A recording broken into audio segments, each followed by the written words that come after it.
ឈប់ផឹកស្រា30ថ្ងៃ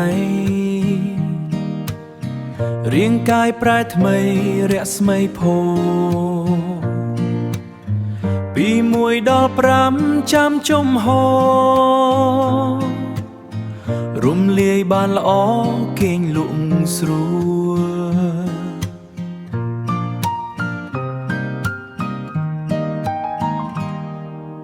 សពដាទី2អារម្មណ៍មួយបែងដងមិនជ្រួលលោតរឹមឋាមពលកើនឡើងចិត្តសង្ឃឹមស្បែកភ្លឺប៉ប្រឹម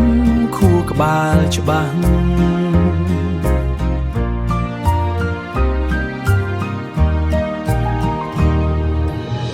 14ថ្ងៃគត់ថ្លើមដល់លោរូបរាងស្រស់បោះជាងមុនឆ្ងាយសំពាធឈាមល្អមិនព្រួយកាយប្រព័ន្ធសំคล้ายជាមុំត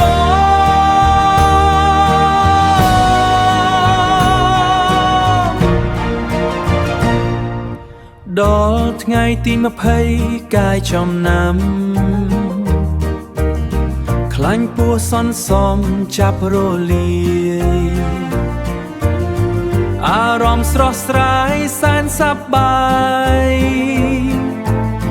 មុខក្មេងឆ្ងាយវ័យទងងន់ថយ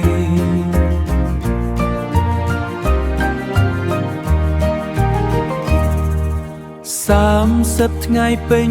មិនធ្លាក់ថយរូបរាងសមសយមានតុល្យភាពជីវិតគ្មានស្រាសែនសុភាពរាងកាយជ្រួតជ្រាបក្តីសុខសា